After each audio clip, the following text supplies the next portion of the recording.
Have you ever wondered why some of the most beautiful and daring films in history vanished for years before the world called them masterpieces?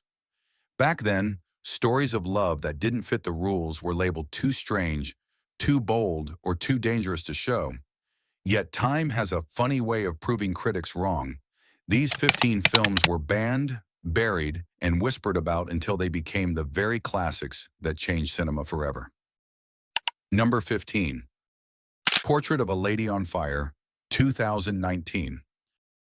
Sometimes one's silence says more than 1,000 words. Portrait of a Lady on Fire is one of those films that feels like a painting come to life. Directed by Céline Sciamma, it follows a painter in 18th century France hired to secretly capture the likeness of a young woman destined for marriage. But instead of duty, she discovers something far deeper, a connection that defied every rule of her time.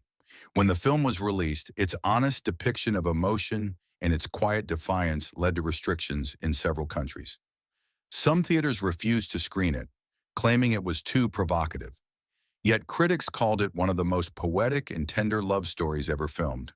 The attention to detail, the candlelight, the silence between glances, the rhythm of the ocean turns every scene into visual poetry. In the end, Portrait of a Lady on Fire became a triumph for art that whispers instead of shouts. It showed that love, no matter how forbidden once, can still burn brighter than fear. Number 14. Blue is the Warmest Color, 2013.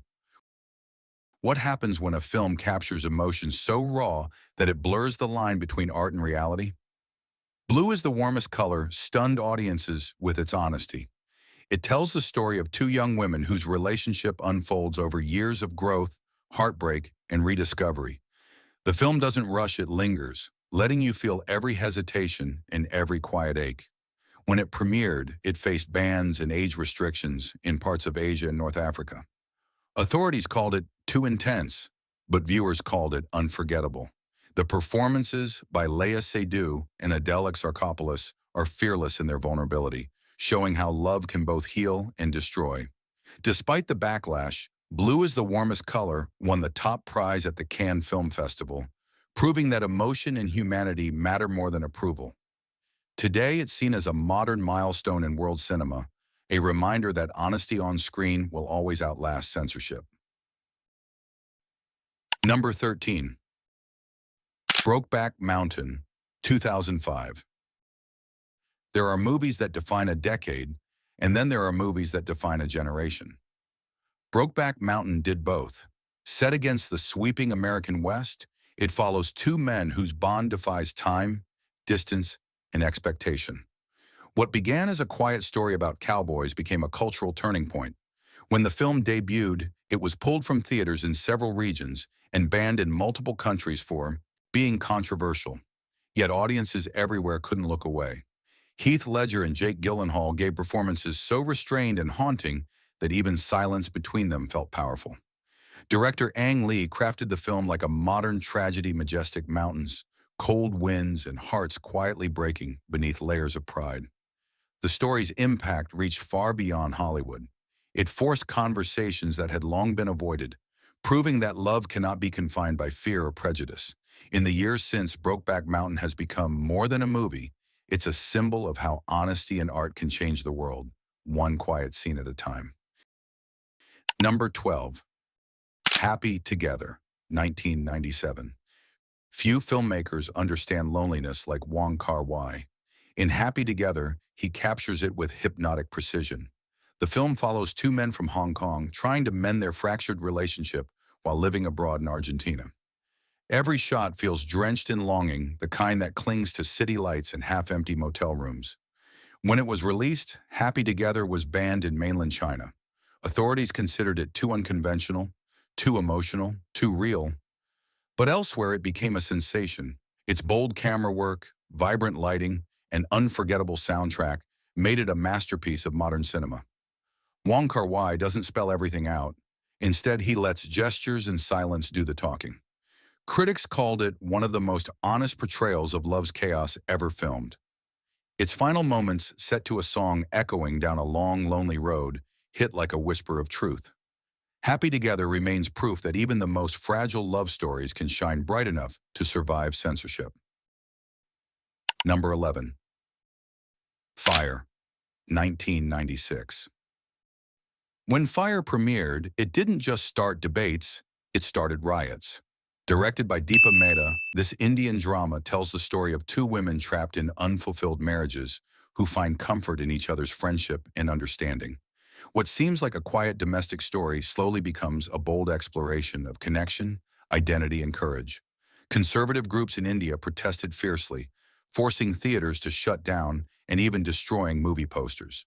The film was temporarily banned, accused of challenging tradition. But beneath the controversy was something powerful, a story about emotional honesty and human dignity. Mehta's direction is delicate but fearless. She doesn't shout, she listens. The film captures everyday beauty, shared meals, fleeting smiles, the rhythm of ordinary life, and then quietly asks, what if love could be this simple? Today, Fire is recognized as a landmark in Indian cinema and a cornerstone of global queer storytelling. It stands as a reminder that sometimes the spark that scares people most is the one that lights the way forward. Number 10. The Living End, 1992. Some films don't wait for permission, they crash through the gate. The Living End did exactly that. Directed by Greg Araki, it's the story of two outsiders who hit the road after one of them learns life might not last long. What begins as rebellion turns into a raw journey through fear, freedom, and defiance. In the early 90s, the film was banned and heavily censored in several countries. Its language, tone, and bold energy were too much for conservative audiences. But Araki wasn't trying to comfort anyone. He wanted to capture the chaos of youth, the urgency of being alive when the world feels temporary. Shot on a shoestring budget, the film pulses with grit and truth. Its black and white cinematography adds a sense of immediacy. You can almost feel the heat of the pavement and the noise of the cities they drift through. Critics later hailed it as a cornerstone of what became known as the new queer cinema movement. The Living End was more than a movie, it was a manifesto. It shouted that even in moments of despair, life is still worth driving toward, even if you don't know the destination. Number 9. My Own Private Idaho, 1991. Few films feel as dreamlike and human as My Own Private Idaho. Directed by Gus Van Sant, it follows two drifters played by River Phoenix and Keanu Reeves as they wander across the American West searching for belonging. On the surface, it's a road movie, but underneath, it's a portrait of longing, identity, and the aching need to be seen. When it debuted, the film was banned in parts of Asia for being too unconventional. But that didn't stop it from becoming a modern classic. River Phoenix's performance was hailed as one of the most soulful of the decade, quiet, lost, and full of unspoken emotion. The film's fragmented editing and poetic rhythm feel like pages torn from a dream journal. Van Sant's choice to blend Shakespearean dialogue with modern realism created something truly unique, a story both timeless and intimate. Over time, it earned its place as one of the most influential independent films of the 1990s. What made My Own Private Idaho unforgettable wasn't shock or spectacle, it was honesty. It dared to show love, not as rebellion, but as survival. Number 8. Querelle, 1982. Rainer Werner Fassbinder never played it safe, and Querelle was proof. Adapted from Jean Genet's novel, this fever dream of a movie explores obsession, betrayal, and the struggle for power inside a surreal port city drenched in orange and gold light. When Querelle premiered, many countries refused to show it. Censors called it too suggestive and too strange. But Fassbinder, who passed away soon after its release, wasn't aiming for comfort, he was sculpting emotion through style. Every frame looks painted, every line feels like a confession whispered in the dark.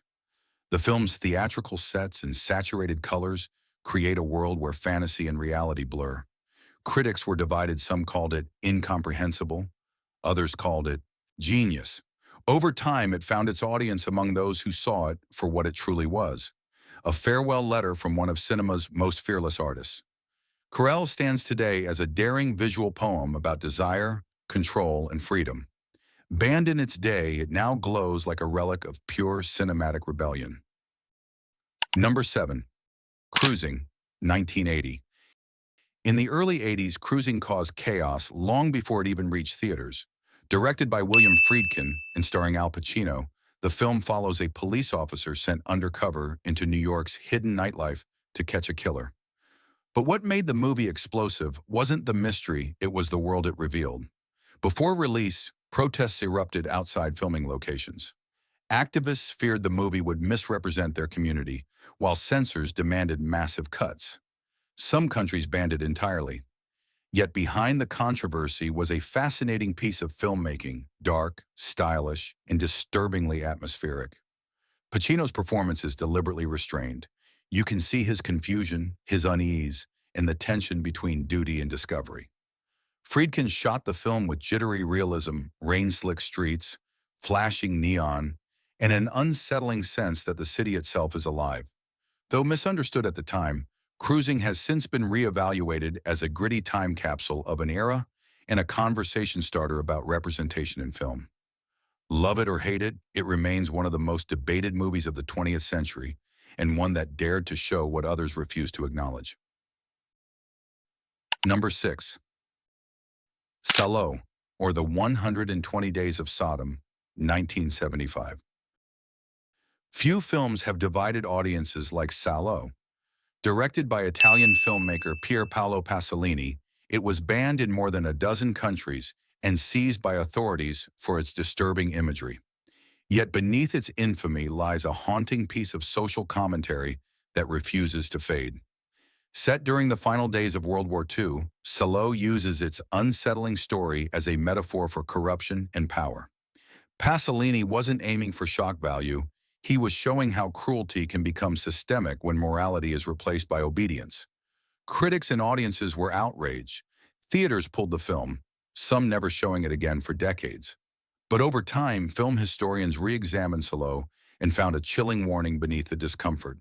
It's not a film meant to entertain, it's meant to confront. Every frame is precise, sterile, and designed to make viewers question their tolerance for authority and silence. Salò remains one of the most banned and discussed films ever made. Whether you see it as art or agony, it stands as proof that true rebellion in cinema doesn't always come wrapped in beauty, it sometimes comes wrapped in truth. Number 5. Pink Narcissus, 1971. Some films live in shadows for decades before the world finally notices their light. Pink Narcissus is one of them. Created almost entirely inside a small New York apartment, it's a surreal visual fantasy about beauty, imagination, and escape. For years, nobody even knew who directed it.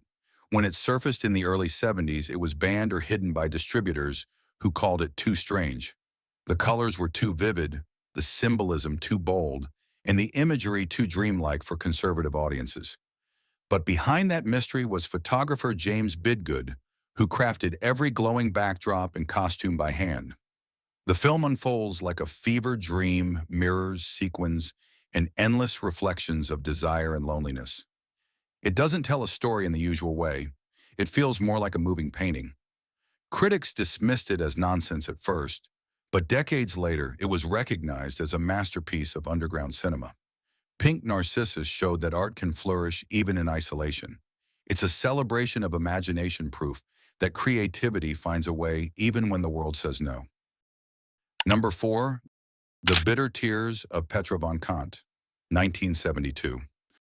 Rainer Werner Fassbinder returns again on this list because no one captured emotional chaos quite like he did. The Bitter Tears of Petra von Kant takes place almost entirely inside one apartment, yet feels more intense than most action movies.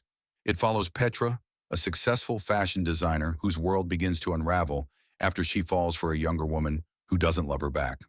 The story plays out like a chess match of affection and manipulation, framed through bold colors and stark close-ups. When the film premiered, some theaters refused to screen it.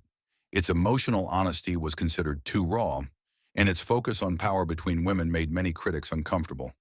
But Fassbinder wasn't trying to please anyone, he was dissecting love like a scientist. Every glare, every silence, every movement feels deliberate. What makes Petra von Kant timeless is its simplicity. Two people, one room, and the messy truth of love. Once banned and dismissed, it now stands among cinema's most striking studies of control and heartbreak. Number 3. Sunday Bloody Sunday, 1971. Sometimes progress starts quietly. Sunday Bloody Sunday, directed by John Schlesinger, is one of those films that whispered instead of shouted and still shook the system. It tells the story of a triangular relationship between two adults who realize they're sharing affection for the same younger man. When it was released, censors in several countries demanded heavy cuts. One particular scene, a simple, gentle kiss, was enough to spark bans. Yet audiences who saw it recognized something deeper. A film about maturity, loneliness, and the courage to accept the truth of one's feelings. Schlesinger, who had already directed Midnight Cowboy, didn't sensationalize anything. He portrayed love as natural, not scandalous. The result was groundbreaking. Critics praised the film for treating its characters as human rather than symbols. Sunday, Bloody Sunday, helped pave the way for more open storytelling in the years that followed. It wasn't loud or rebellious, it was calm, sincere, and quietly revolutionary. Sometimes it turns out that honesty itself is the most powerful statement. Number 2. Mädchen in Uniform, 1931. Decades before Hollywood dared to whisper about forbidden love, Germany filmed it in full view. Mädchen in Uniform was released during the Weimar era, a time of artistic freedom right before the world changed forever. It tells the story of a lonely student who forms a deep attachment to her kind teacher at an all-girls boarding school. The film was instantly banned by the Nazi regime for being unacceptable. Prints were destroyed, screenings stopped, and its creators silenced. Yet it survived, copied in secret, and passed between film lovers who refused to let it disappear. Visually, it's breathtaking. Soft lighting, tender glances, and quiet empathy fill every frame. What makes Mädchen in Uniform remarkable isn't controversy, it's compassion. It refuses to punish its characters for their emotions. Over time, historians hailed it as one of the first films in the world to openly explore same-gender affection with dignity. It's a reminder that kindness can outlast cruelty, and that art, no matter how fragile, can survive even history's darkest storms. Number 1. The Killing of Sister George, 1968. When audiences first saw The Killing of Sister George, they didn't know what to make of it. It was loud, sharp, and defiantly different. Directed by Robert Aldrich, the film follows an aging television actress whose personal and professional lives start to crumble. But beneath its dark humor lies a complex story about identity and survival in a world built on facades. In 1968, this was considered scandalous. The film faced bans across multiple countries, and even in the United States, theaters demanded special adults-only permits just to show it. Critics called it shocking, audiences called it unforgettable. What truly makes it historic is how unapologetically human it is. It doesn't beg for sympathy, it dares you to understand. Beryl Reid's performance as Sister George is layered with pride, jealousy, and raw pain. The result is messy, emotional, and real. Once dismissed as too controversial, The Killing of Sister George is now hailed as a classic that helped open doors for honest storytelling on screen. It stands at the top of this list not just for being banned, but for being brave. From hidden art films to global blockbusters, each of these stories was once silenced for being too bold, too honest, or simply too ahead of its time. Yet decades later, they're still here, still being watched, studied, and celebrated. Maybe that's the real power of cinema. You can bury a film, but you can't erase its truth. Which of these banned classics surprised you most? Tell us below, and don't forget to like and subscribe for more untold stories of film history.